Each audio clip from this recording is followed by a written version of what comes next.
Thank you for joining us, Ms. Zammit.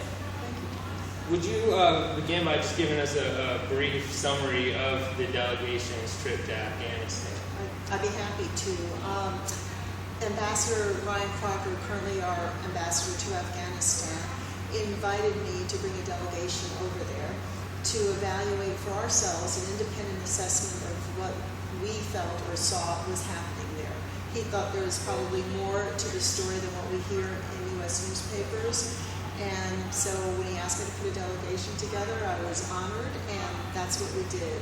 There were 6 council leaders from around the country. I tried to get a broad representational sample of councils, large and small. So we included a council from Western Massachusetts, one of the larger councils, the Welfare Council of Dallas-Fort Worth, Welfare Council of Naples, Florida, Welfare Council of Salt Lake City, Utah, and Charlotte, North Carolina, as well as myself representing our Hampton Roads Council. In the introduction to your report, you wrote that going into the trip, you, like a lot of Americans, were skeptical as to whether the war has been worth the cost. But at the conclusion of your trip, you concluded that, yes, it had been worth the cost. What can you share with the American public that will help them to realize why this war has been worth the cost and future U.S. involvement? Well, it's hard to justify so much blood and treasure and at the great cost that we have already incurred. So many of us are a little skeptical, thinking, what are we doing there? Let's pull out. You hear the stories of all the corruption. You hear the attacks by Afghan soldiers on U.S. military, which they call green on blue. You hear about the Kabul bank scandal. It's just one series of bad news event after another. So we went in there thinking, what's the point? Many of us did. And then we arrived there and had meetings with Afghans representing all facets of society, starting with President Karzai, going to members of parliament, going to women's groups and women fighting for women's rights, students, private sector individuals, the media. So it was a huge representation, even a warlord, which was a great story, as well as U.S.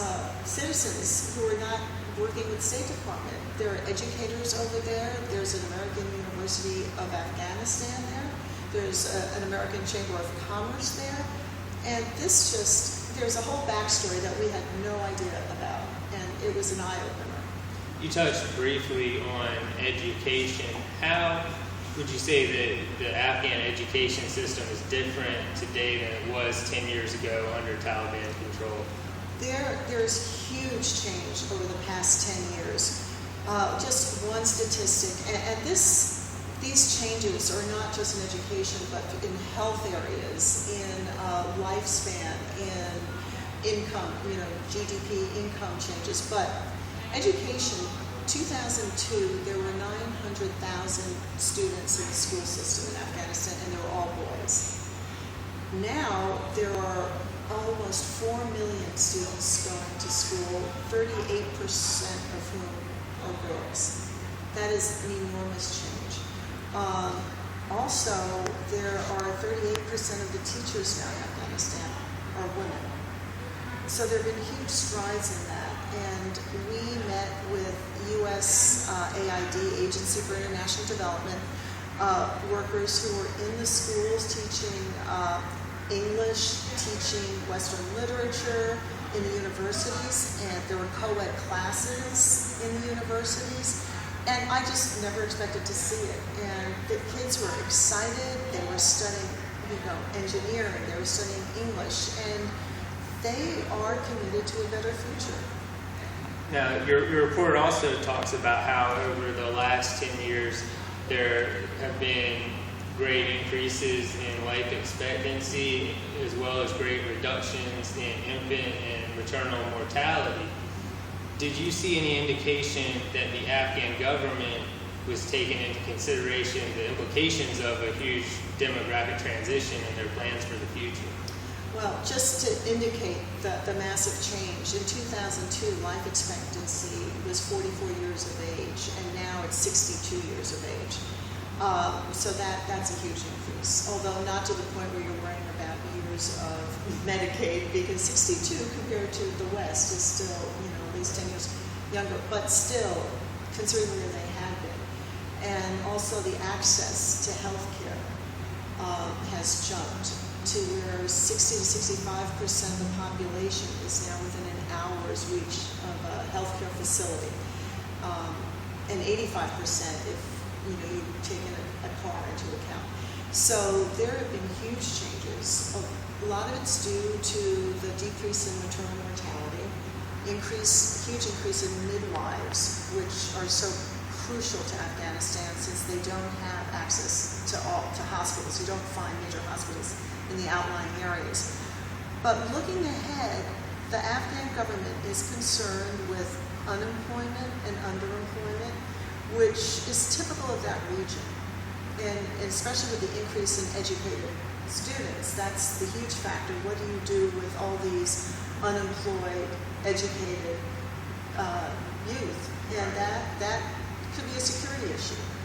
They're restless, they want jobs, they want to see improvements, and look at Egypt, that underemployment issue.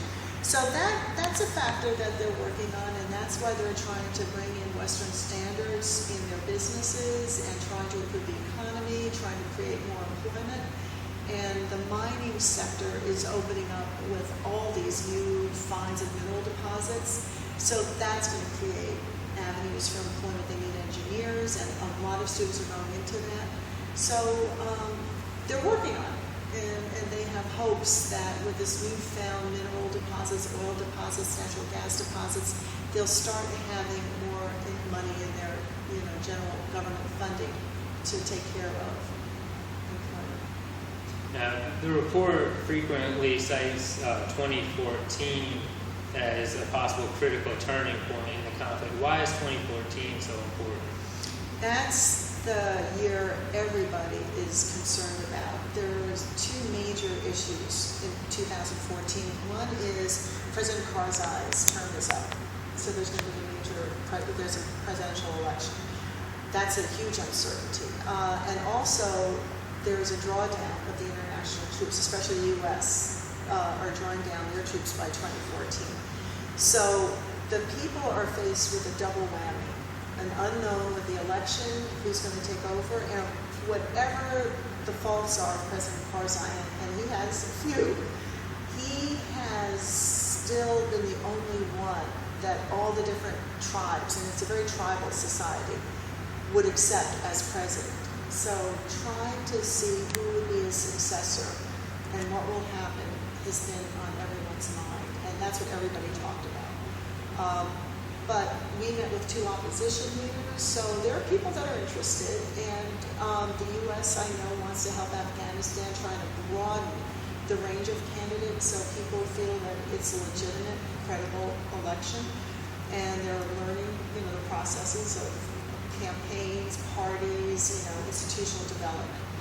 And then with the U.S. drawdown, at the same time, we met with General Allen, who discussed the buildup of the Afghan National Forces. And currently they have 50% of the population is under Afghan security, and they're hoping by the end of this summer it would be 75% of the population. So there won't be a huge security gap. So those are the two issues people are worried about. Two important factors in Afghanistan being able to stand on their own. You just mentioned a little bit legitimacy. Is the perceived legitimacy of the government and also the establishment of rule of law. Why are these important, and did you get a sense of where Afghanistan currently stands in these areas? It's in the development stage. The U.S. Embassy, there's a rule of law office, and what they're trying to do is legitimize the government and institutionalize the process, whether it's dealing with parliament, whether it's establishing a court system. So justice isn't done strictly by the old, revenge methods that women are able to, let's use women for example, because that's been a tricky issue. They can bring to court. They've often been just the object of their husband's considered possession. So if they've been attacked or raped, often justice wasn't done. They're trying to use law and the courts to adjust grievances, establish rights, property rights, and it's still developing.